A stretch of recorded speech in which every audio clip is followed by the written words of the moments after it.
Get on your knees where you belong, boy.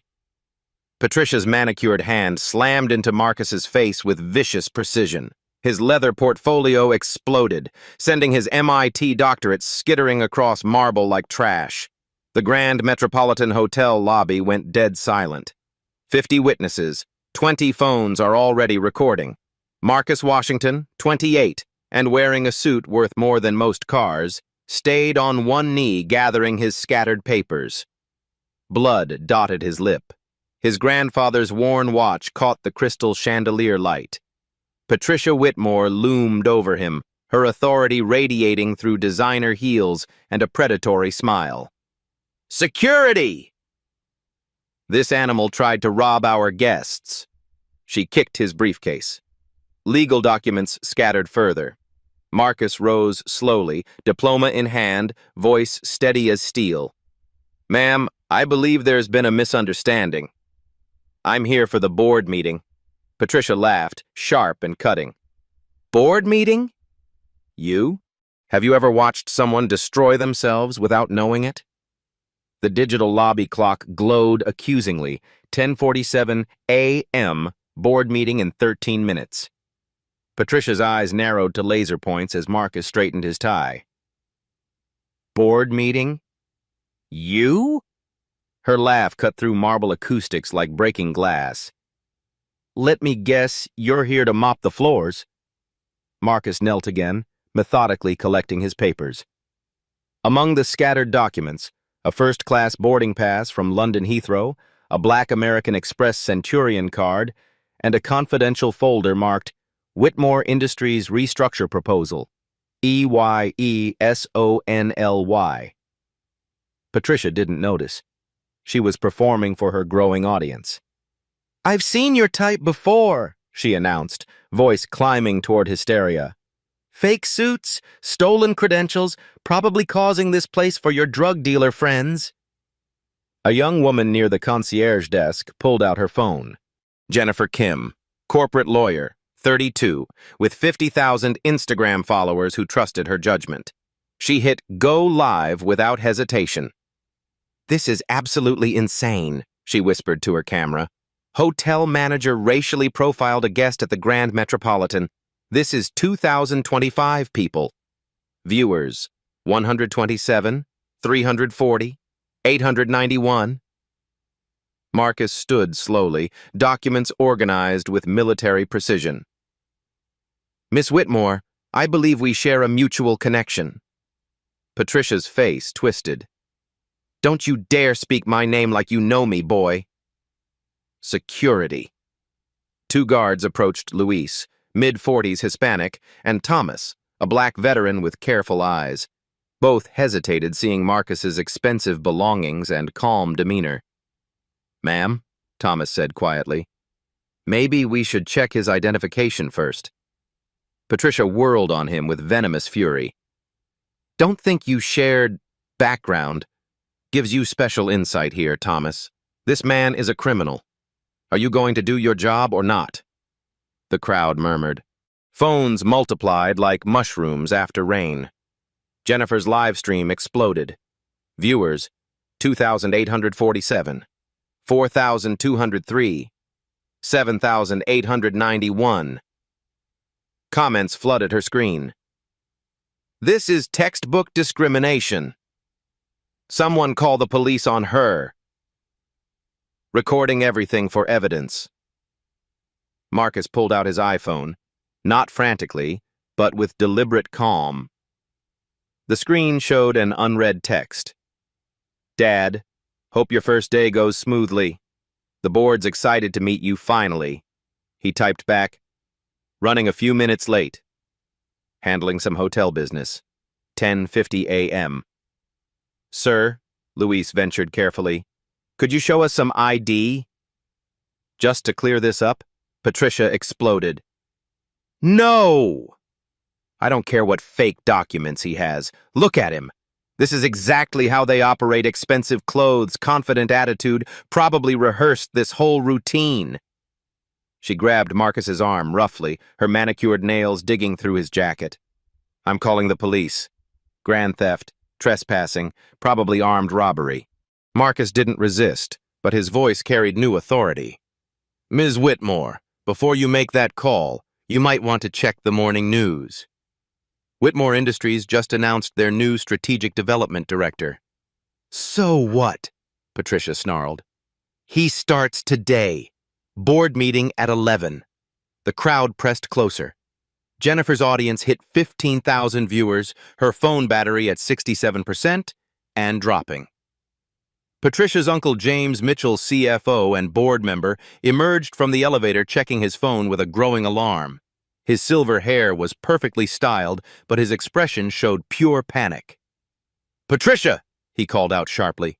"What's this about a racial incident?" "Our PR department is melting down Twitter mentions through the roof. Stock price dropping."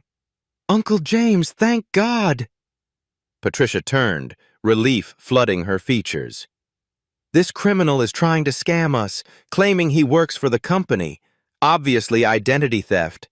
James looked at Marcus' expensive suit, quality leather goods, calm professional bearing, then at his phone showing Jennifer's live stream. His face went corpse pale. 10:52 a.m. Marcus addressed the crowd directly. "Ladies and gentlemen, I understand Ms. Whitmore's protective instincts. Her family built this company from nothing, but she's making assumptions that will cost more than she realizes." "Assumptions?" Patricia's voice cracked with indignation.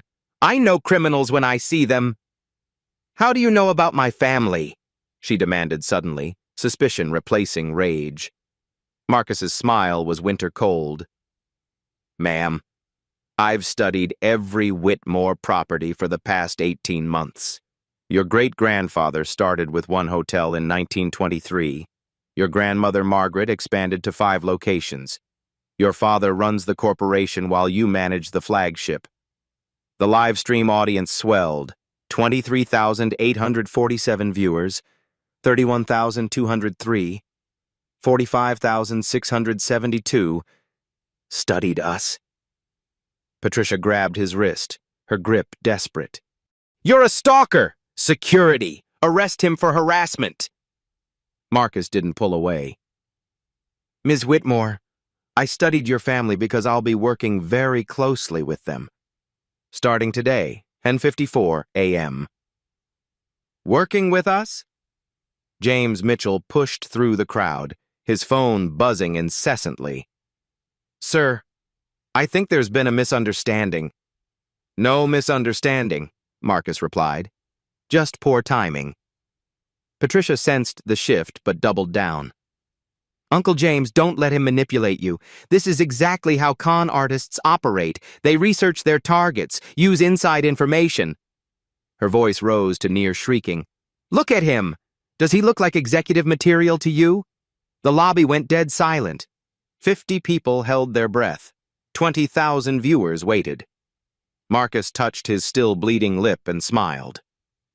"Ms. Whitmore, in approximately 6 minutes, you're going to discover that appearances can be very deceiving."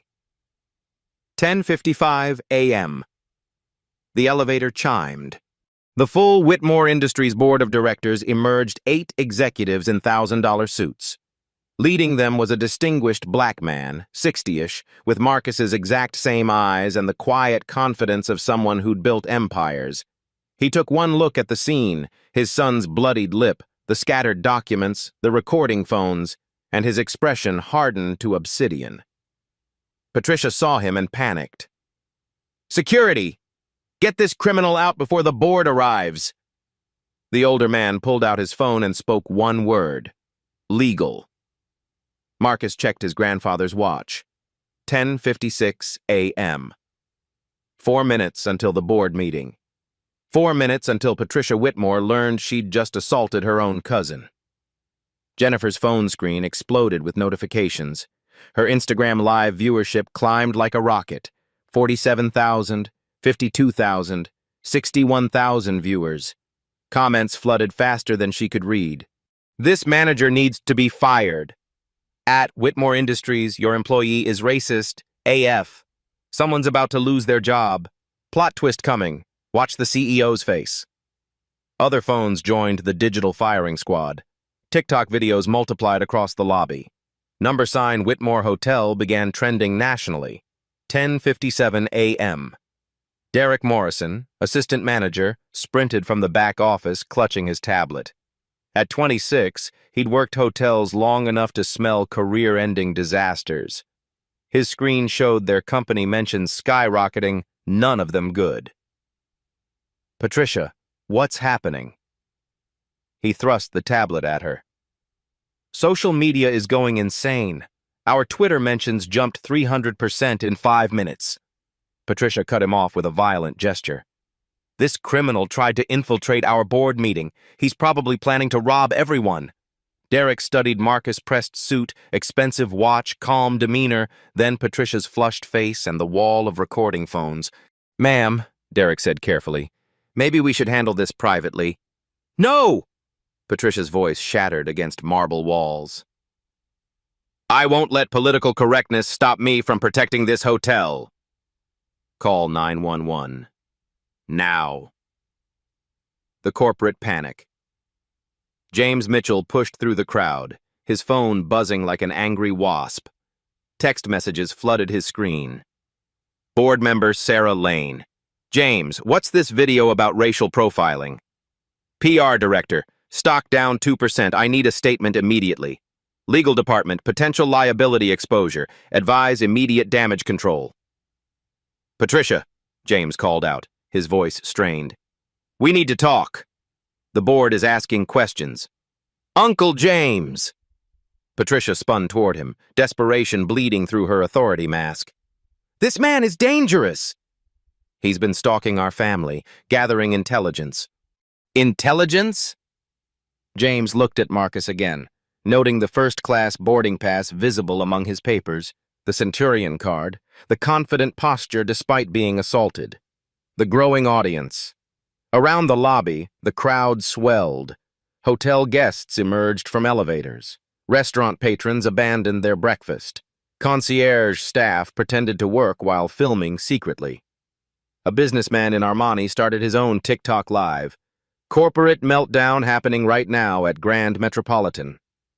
2 teenagers with matching pink hair went live on Snapchat, whispering commentary like sports announcers.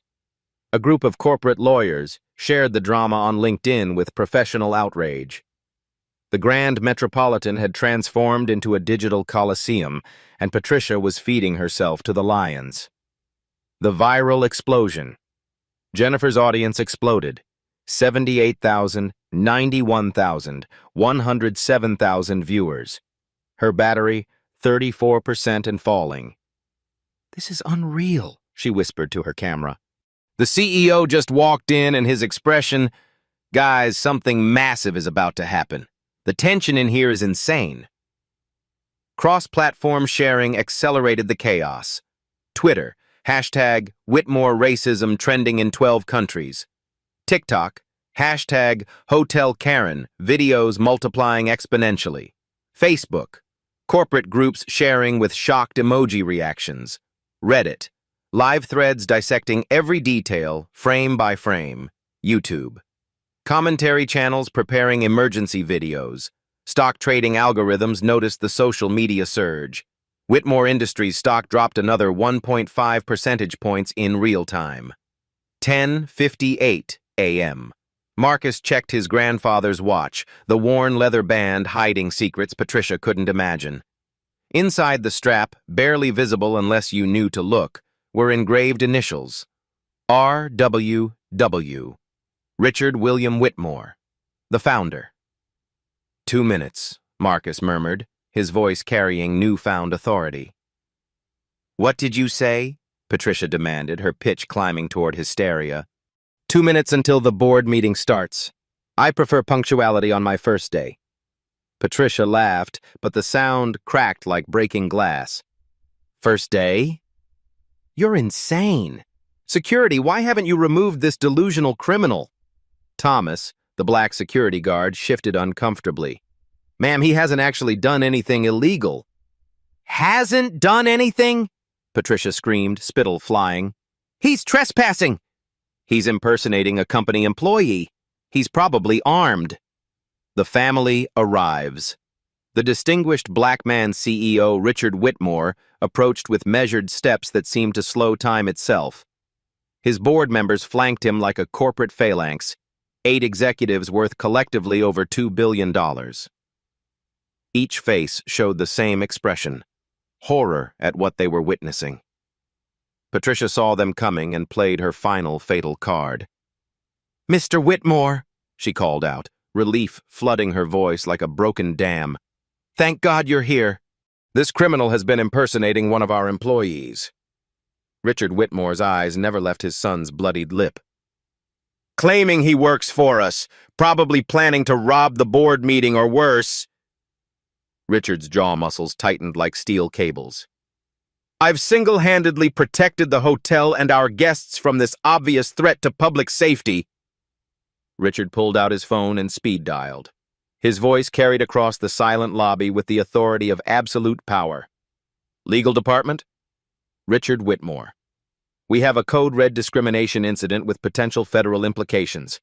I need our crisis team mobilized immediately." The contradiction explodes. James Mitchell grabbed Patricia's arm desperately. "Patricia, you need to stop talking right now. The new strategic development director, we're supposed to meet him in exactly 2 minutes. I don't care about some diversity hire." Patricia shook him off violently. "Can't you see we're dealing with a clear and present danger here?" "But Patricia, listen to me. The new director is Richard Whitmore's own son," Richard finished, stepping into the circle with the finality of a judge pronouncing the sentence. The lobby went tomb quiet. Even the air conditioning seemed to pause. Patricia's face cycled through confusion, denial, and dawning horror like a broken kaleidoscope. "Son. But you don't have a son. You're not married. The family records show what your grandmother chose to record," Richard said, his voice cutting like surgical steel through flesh. The social media nuclear explosion. Jennifer's live stream peaked at 143,000 viewers. Her phone screen became a blur of comments moving too fast to read. "Oh my God, the plot twist. She slapped the CEO's son. Career suicide in real time. This is better than any Netflix series. Save this video before it gets deleted." 10:59 a.m. "This is impossible," Patricia whispered, but her voice carried in the perfect acoustics. "Our family is... You can't be related to us." Marcus's smile was winter itself. "Patricia, in exactly 60 seconds, you're going to learn that family trees have more branches than you've been taught to see." The board members exchanged meaningful glances. Several checked their Rolexes. The scheduled meeting should start now, but nobody moved.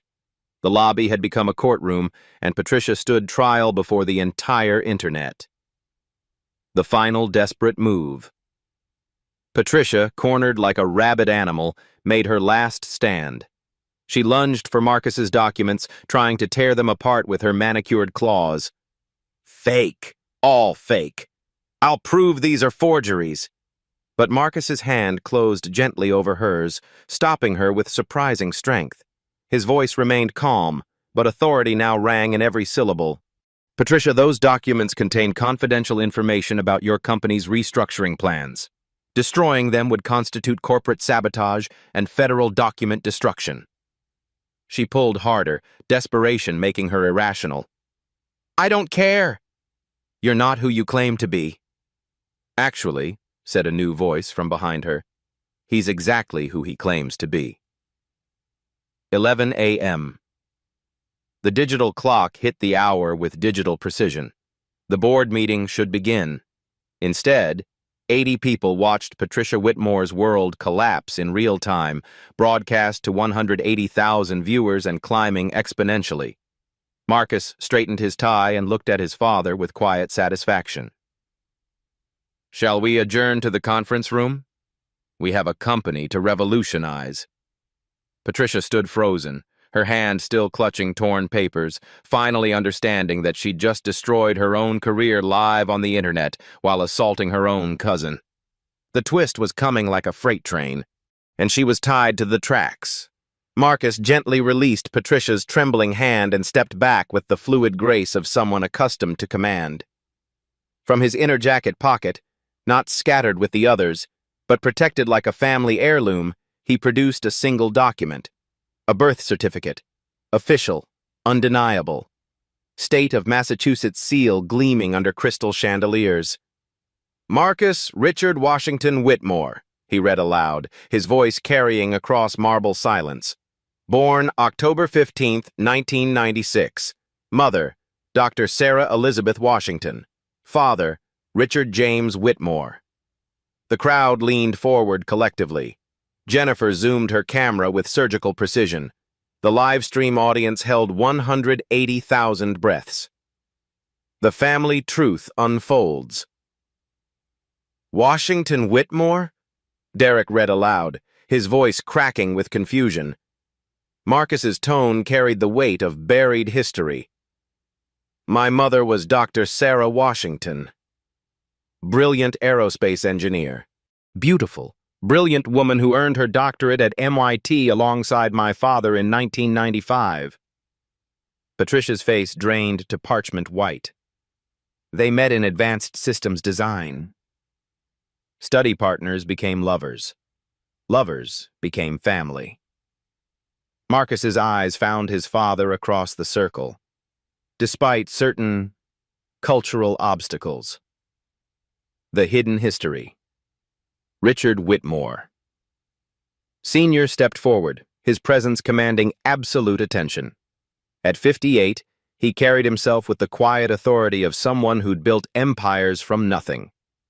Your great-grandfather, Richard addressed Patricia directly, didn't approve of interracial relationships. Neither did polite society in 1995. So when your father was born, certain family members made editorial decisions about our family tree. The physical resemblance became undeniable under scrutiny. Same intelligent eyes, same confident jawline, same way of holding themselves like they owned whatever room they entered. Son, Richard said simply, the word carrying decades of pride and protection. Dad, Marcus replied, the familial warmth breaking through his professional composure for just a moment. The crowd's awakening. Phones captured everything with documentary precision. The Whitmore Industries CEO featured on Fortune covers, known internationally for corporate turnarounds, standing beside the young man Patricia had just brutalized. Jennifer's live stream exploded past 200,000 viewers. Comments became a digital avalanche. Holy shit, the plot twist of the century. She just assaulted the CEO's son. This is the most insane thing I've ever witnessed. Someone call Netflix. This is better than any series. Career-ending mistake in real time. Patricia's world collapses. Cousin? Patricia's voice cracked like thin ice. But the family genealogy? Grandma Margaret never mentioned. Your grandmother Margaret was a complicated woman, Richard said, his tone measured but steel-edged. Progressive in business, traditional in other areas. When she learned about her father's black grandson, she chose selective memory.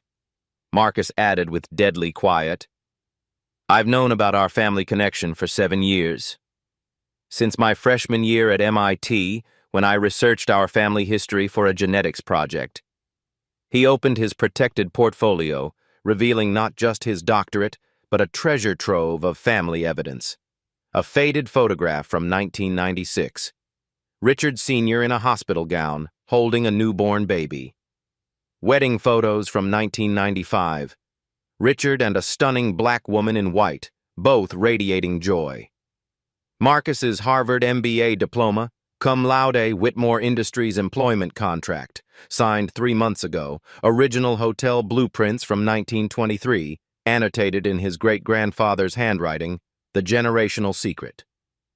This is my great-grandfather, Marcus said, pointing to a distinguished black man in the 1920s formal wear. Richard William Whitmore. He didn't just work for your great-grandfather, he was his business partner. Patricia stared at the photos like they were written in alien language. They built the first Whitmore Hotel together. Equal partners, best friends, then family, when my grandfather married your great-aunt Catherine in 1952. The evidence mounts.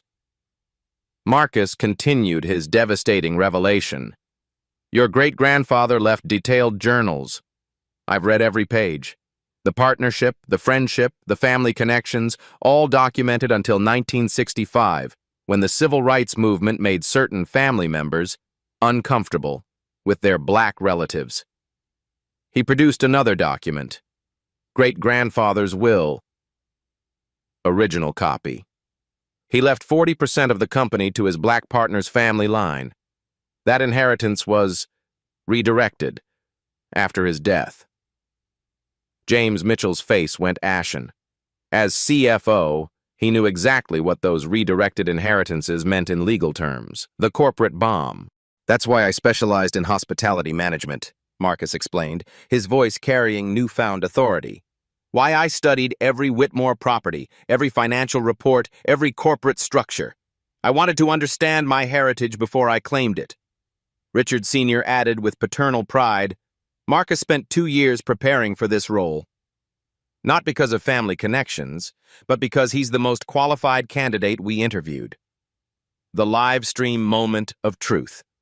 Jennifer, still broadcasting to her massive audience, whispered, "This is absolutely unreal." The woman who just racially profiled and assaulted this man is his own cousin, at his own family's hotel, on his first day as an executive. Views climbed past 250,000. Major news outlets began picking up the stream. Hashtag Whitmore Justice started trending globally. The deadly recognition. Patricia stared at the photos, the documents, the undeniable DNA evidence written in bone structure and eye color. Around her, the crowd watched her world implode in real time. Board members shook their heads in professional disgust. Hotel staff looked mortified. Guests filmed with the hunger of people witnessing history. Marcus extended his hand to her, the same hand she'd attacked minutes earlier. His gesture carried impossible grace. "Patricia," he said with quiet dignity, "I came here hoping we could work together. The family business needs fresh perspectives, modern thinking, and authentic inclusion. I have ideas that could revolutionize how Whitmore properties serve all communities." She stared at his outstretched hand like it might bite her. The final twist. "But there's one more thing you should know," Marcus said, his voice dropping to barely above a whisper. The lobby leaned in collectively. "I'm not just strategic development director." His smile carried the weight of 7 years planning. "Dad promoted me to Chief Inclusion Officer last week, which means I now oversee all hiring, firing, and disciplinary actions related to workplace discrimination." Patricia's knees nearly buckled. You can't." "I can," Marcus said simply. "And given what just happened here, broadcast to 250,000 people, we need to have a very serious conversation about your future with this company." 11:02 a.m. The board meeting was officially late, but nobody cared. The lobby had become a courtroom, social media had become the jury, and Patricia Whitmore stood convicted by her own actions. Marcus looked at his father with quiet satisfaction. "Shall we discuss the company's new direction?" "I believe we have some policies to implement immediately." The twist was complete. The victim had become the judge, and justice was about to be served with corporate precision. Marcus opened his laptop with the fluid motion of an executive taking control. The MacBook Pro's screen cast blue light across his composed features as he transformed from victim to corporate strategist in seconds. "Patricia, you asked about credentials," he began, his voice carrying new authority that made seasoned board members straighten their spines. "Let me show you some numbers that will clarify exactly who belongs where." The data strikes. First, His fingers moved across keys with surgical precision. The laptop screen displayed a comprehensive presentation. Whitmore Industries, the hidden cost of exclusion.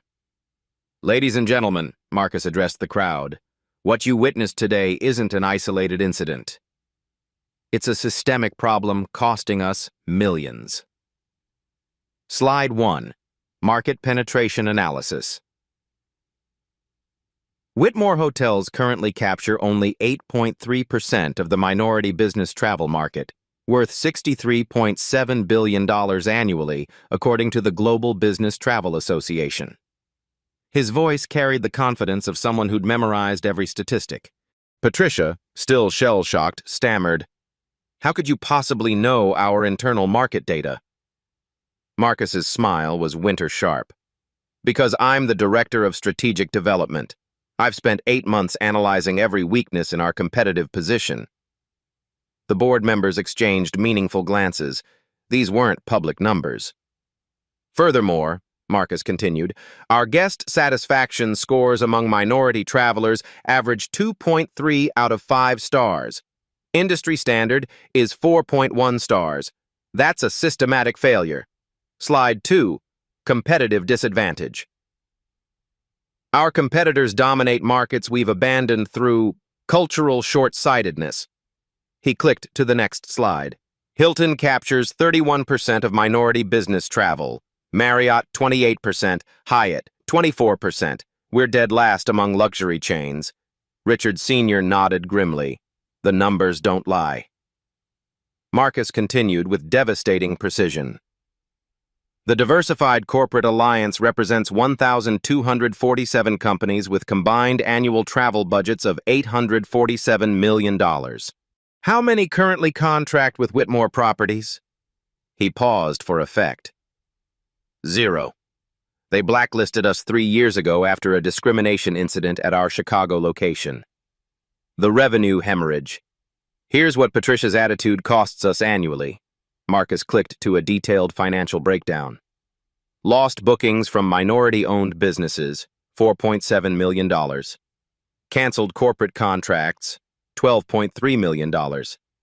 Negative online reviews driving away diverse clientele, $8.9 million.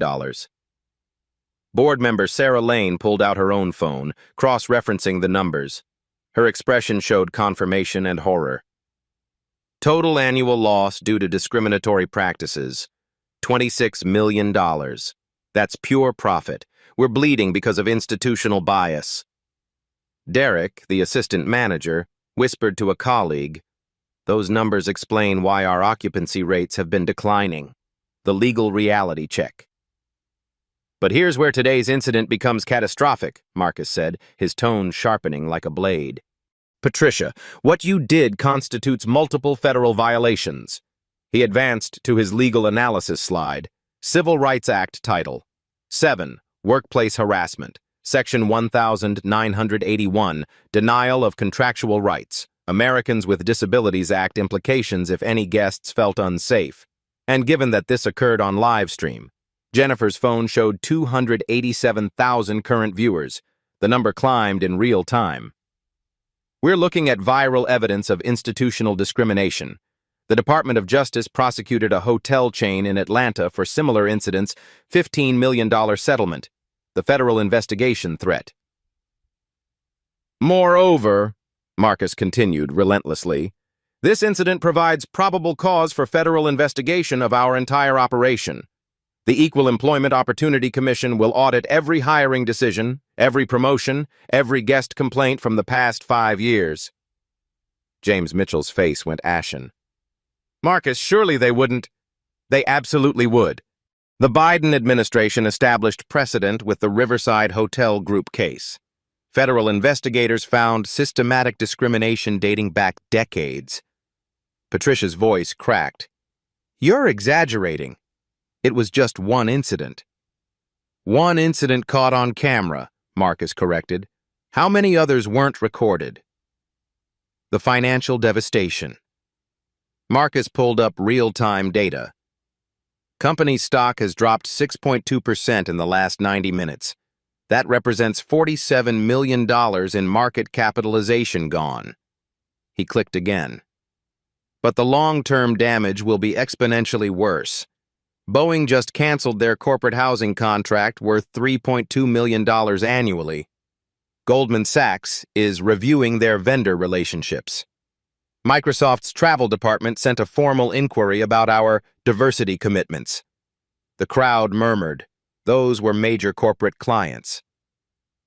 James Mitchell's phone buzzed incessantly.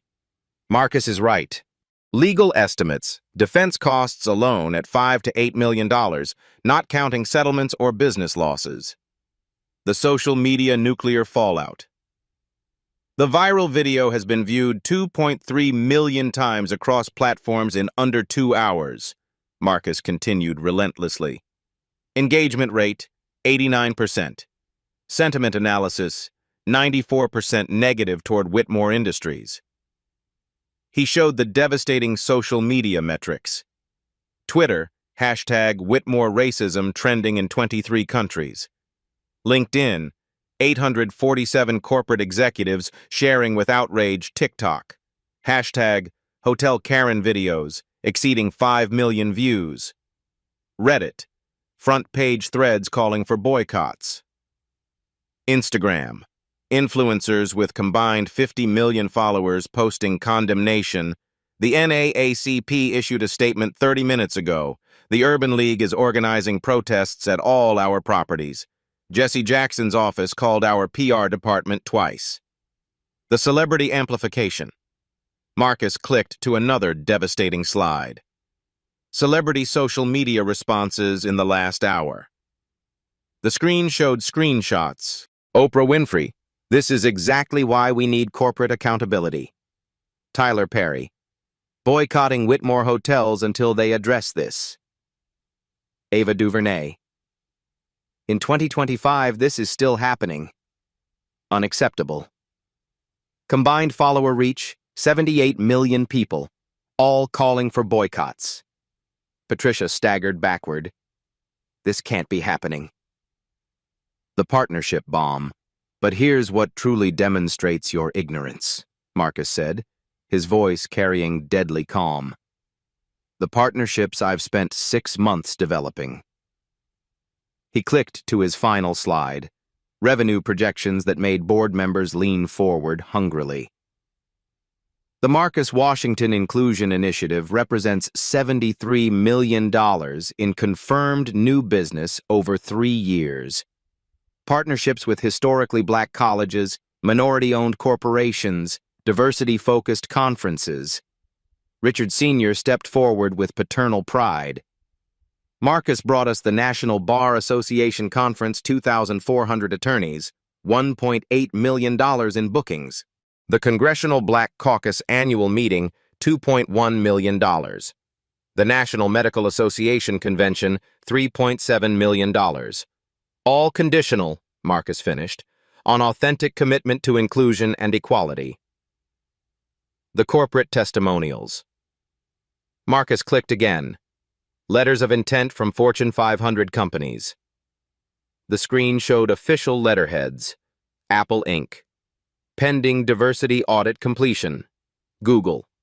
Contingent on inclusive workplace certification. Netflix. Subject to anti-discrimination policy implementation.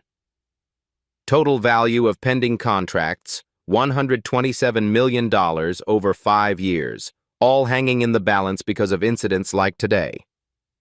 The ultimatum. Marcus closed his laptop and looked directly at Patricia with the calm authority of someone holding all the cards. Here's your situation, cousin. Option 1. You voluntarily take administrative leave for comprehensive sensitivity training. We implement company-wide inclusion policies. We salvage what we can from today's catastrophe. Patricia's eyes flashed with remaining defiance. You can't force me out of my own family's business! The nuclear option. Marcus's expression didn't change by a millimeter. Option 2. This live stream becomes Exhibit A in a federal discrimination lawsuit. Every racist comment you make gets played in court. Your assault on me becomes evidence of institutional bias. He paused, letting the implications sink in.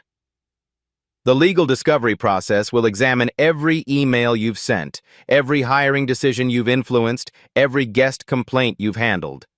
How many other incidents will they find, Patricia? The corporate mathematics Richard Sr. produced his phone, showing Patricia the brutal numbers. Stock down 7.1% now. The legal department projects total exposure at $15 to $25 million in lawsuits alone. He scrolled through news alerts. Wall Street Journal requesting comment. CNN wants an interview. 60 Minutes just called our communications director. James Mitchell, her own uncle, spoke with funeral solemnity. Patricia, the board has an emergency session in 10 minutes to discuss liability exposure. The insurance company is already questioning coverage. The personal reckoning. There's one more consideration, Marcus said, his voice dropping to barely above a whisper. I could destroy you completely. Criminal assault charges, civil rights violations, make you unemployable in hospitality forever. The crowd held its breath. Jennifer's live stream audience peaked at 340,000 viewers. But that's not who I am. Marcus's dignity made Patricia look smaller by comparison. I didn't come here for revenge. I came here to build something better. The final choice. However, Marcus continued, my restraint has limits. You have exactly 60 seconds to choose. Voluntary cooperation or complete destruction. He checked his grandfather's watch. Training and supervised re-entry or termination with cause that follows you forever. Patricia looked around the lobby at recording phones, disgusted faces, her own family's judgment.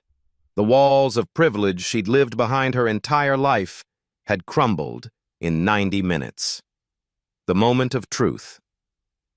Your choice affects more than just you, Marcus said with quiet finality. Every employee here, every guest who trusts our brand, every family member who built this company, they're all watching. He gestured to Jennifer's phone. 350,000 people are waiting for your answer. The digital clock showed 11:09 a.m. 9 minutes that changed everything. Richard Sr. addressed his niece formally.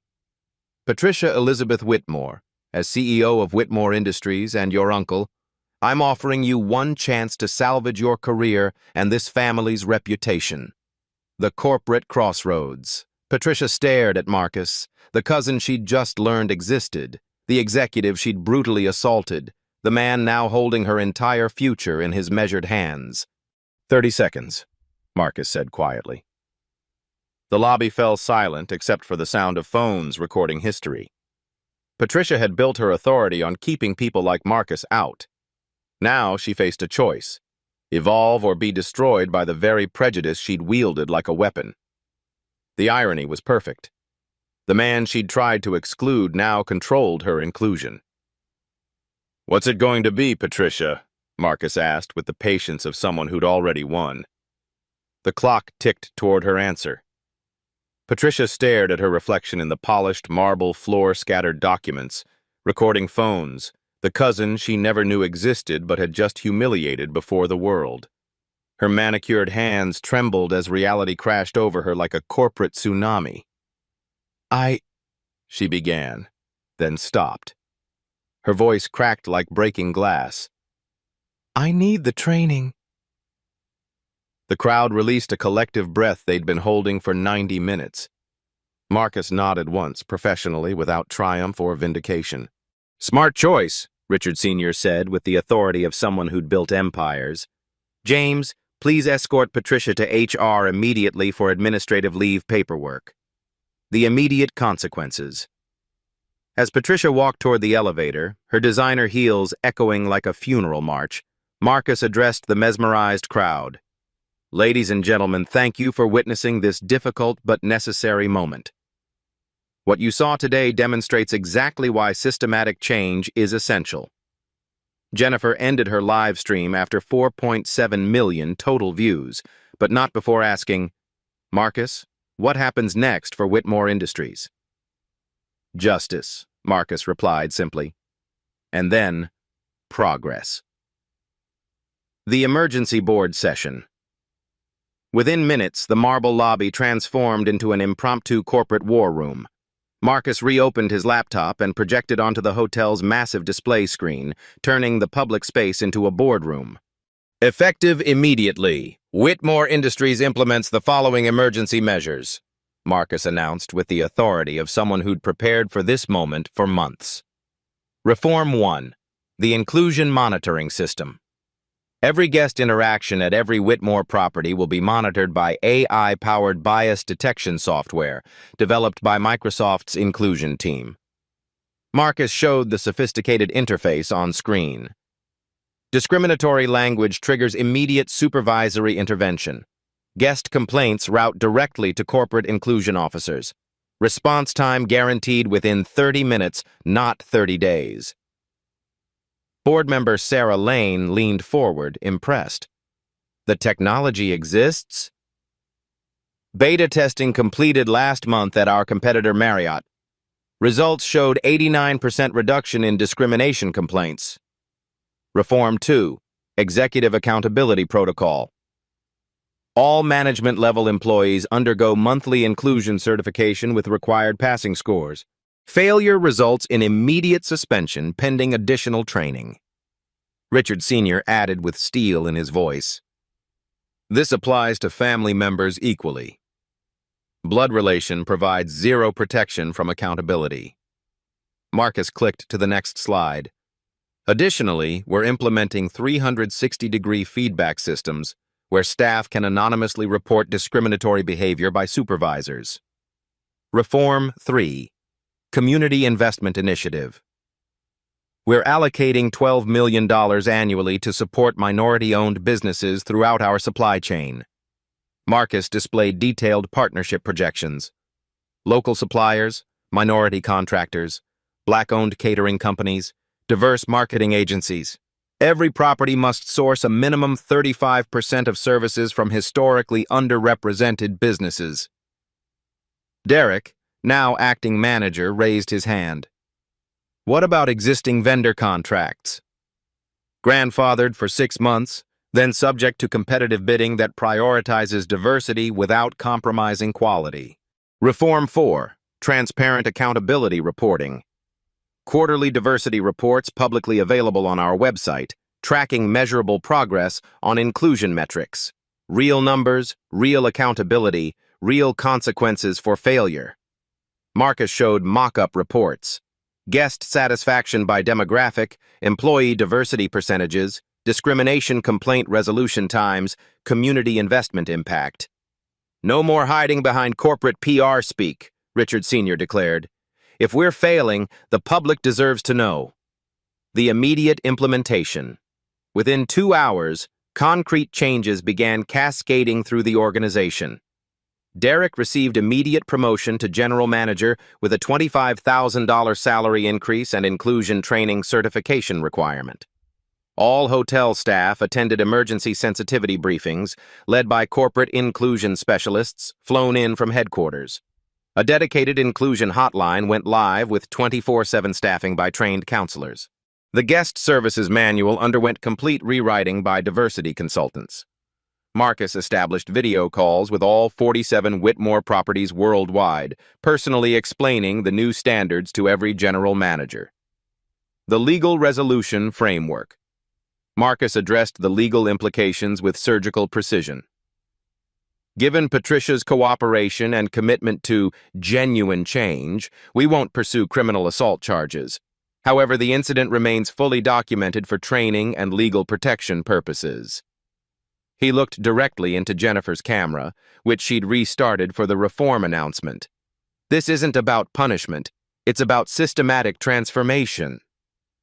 James Mitchell, visibly relieved, asked, "What about the federal investigation risk?" "We're preemptively inviting Department of Justice oversight," Marcus replied. "Voluntary compliance audit, full transparency, proactive reform implementation. Turn potential prosecution into partnership." The corporate transformation timeline. Richard Sr. announced to the assembled crowd, "Today marks the beginning of the Whitmore accountability era. Every hotel in our international chain will implement these policies within 45 days, not 45 months. The board members nodded approval, several already coordinating implementation calls with regional directors. Marcus added, "We're also establishing the Whitmore Foundation for Hospitality Inclusion, $50 million endowment supporting diversity education in hotel management programs nationwide." The personal healing process. Later, in the now quieter lobby, Marcus spoke privately with Thomas and Luis, the security guards who'd been placed in an impossible position. "You're not in trouble," Marcus assured them. "Institutional bias creates no-win situations for frontline employees. Our job is changing the institution, not punishing individuals caught in its machinery." Thomas, the black guard, nodded gratefully. "Thank you for handling this with dignity, sir. You could have destroyed everyone involved." Marcus replied, "Destroying people doesn't build better companies. Changing systems does." The data vindication. Within 48 hours, measurable results began flowing. Online reviews shifted dramatically positive, plus 47% satisfaction ratings. Minority business inquiries increased 340% across all properties. 4 major corporate diversity contracts signed, $7.3 million total value. Employee satisfaction surveys showed immediate confidence improvements in reporting discrimination. Stock price recovered completely and climbed 3% above pre-incident levels. The follow-through commitment. Marcus established weekly video conferences with all property managers, creating direct accountability chains bypassing traditional corporate bureaucracy. The first reports showed remarkable progress. 0 discrimination incidents reported system-wide staff confidence in reporting procedures. 96%. Guest satisfaction among minority travelers. Up 52% employee diversity in management positions. Up 23%. Patricia's redemption path. 2 weeks into her administrative leave, Patricia sent Marcus a handwritten letter on personal stationery. "I'm learning things about myself, my family, and my assumptions that I should have confronted decades ago. Thank you for choosing transformation over destruction. I don't deserve your grace, but I'm determined to earn it." She'd enrolled in intensive cultural competency training at Georgetown University and was scheduled for psychological evaluation before potential return in 6 months. The industry ripple effect. Other hotel chains began implementing similar policies within weeks, citing the new Whitmore standard in press releases. Hospitality industry publications featured Marcus on covers. The executive who changed everything overnight. Harvard Business School added the incident to their crisis management curriculum as a case study in transforming discrimination into systematic reform. But Marcus consistently told reporters, this wasn't about one incident or one person. It was about building systems where the next Marcus doesn't have to prove his humanity to access his own inheritance. The measurable legacy. 6 months later, Whitmore Hotels led the entire hospitality industry in minority guest satisfaction scores, employee diversity metrics, community investment impact, discrimination complaint, resolution speed. Most importantly, 0 tolerance incidents reported across all properties. Marcus kept his grandfather's watch but added a new daily ritual. Every morning at 10:47 a.m., the exact time Patricia first assaulted him, he reviewed inclusion reports from all Whitmore locations. The ultimate victory. The most powerful change wasn't in policies or procedures. It was a cultural transformation achieved through intellectual supremacy over systematic bias. No lawsuits, no criminal charges, no destroyed careers, just measurable, sustainable progress built on data, dignity, and determination. Marcus had proven that changing minds changes everything. And sometimes, the most powerful revenge is refusing to seek it. 18 months later, Marcus stood in the same marble lobby where Patricia had slapped him, but everything had transformed. The walls now displayed a permanent installation. The inclusion commitment, a pledge signed by every Whitmore employee from janitors to executives. The Grand Metropolitan had become a pilgrimage site for business schools and civil rights organizations. Corporate leaders flew in specifically to study their inclusion model. Marcus kept his grandfather's watch, but added a morning ritual that had become legendary among employees. Every day at 10:47 a.m., he reviewed real-time inclusion reports from all 47 Whitmore properties worldwide, 0 incidents for 387 consecutive days. The personal legacy. Grandpa would be amazed, Marcus told his father during their weekly check-ins at the hotel restaurant, the same space where Patricia had once tried to have him arrested. Richard Sr. smiled over his coffee. He'd be proud of the man you became, not just what you accomplished. Turning hatred into healing, that's true strength. Their conversation was interrupted by familiar footsteps. Patricia approached their table, her posture humble but determined. 18 months of intensive training had genuinely changed her.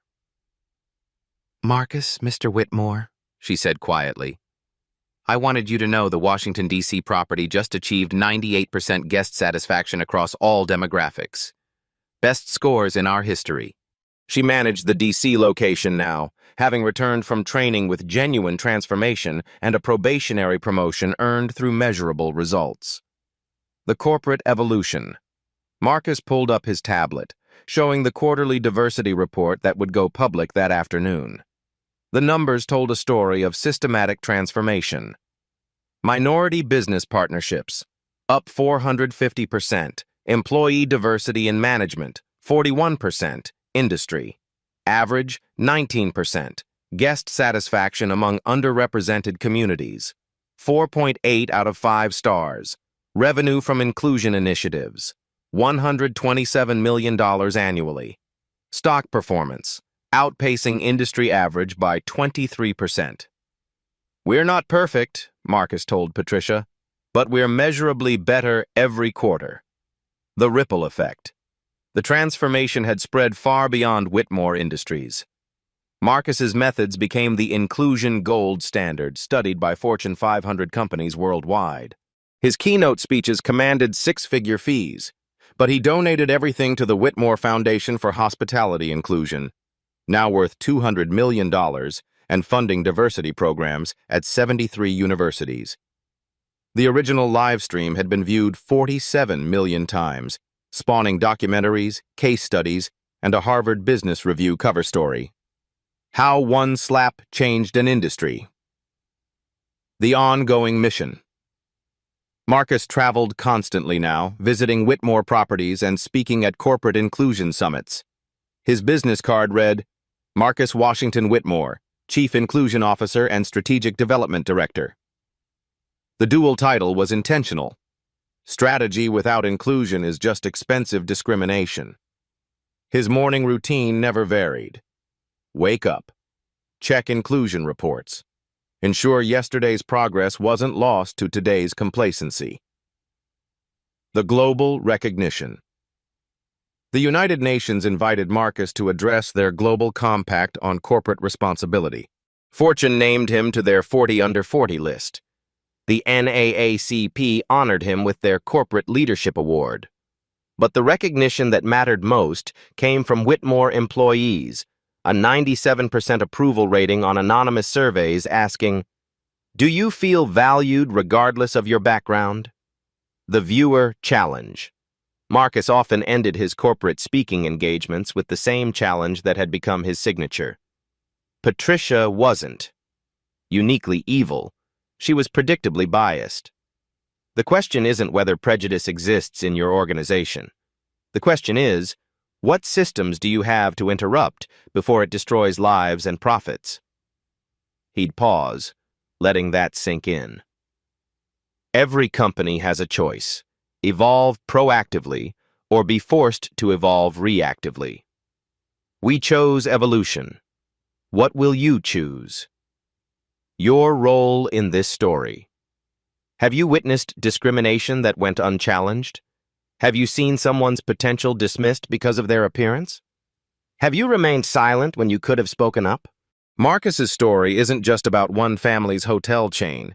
It's about every workplace, every interaction, every moment when someone's humanity gets questioned based on assumptions rather than actions. The call to action. Share your stories in the comments below. When have you witnessed workplace discrimination? How can companies better support inclusive environments? What would you have done in Marcus's situation? Your story matters. Your voice creates change. Subscribe to Black Voices Uncut for more stories of professionals who transformed discrimination into systematic progress. Because change doesn't happen in boardrooms. It happens when ordinary people refuse to accept inequality as ordinary. The final message. Marcus keeps one framed photo on his office desk. The scattered documents from that brutal morning, positioned beside the signed inclusion commitment from 18 months later. Every ending, he tells visitors, is just a beginning wearing a disguise.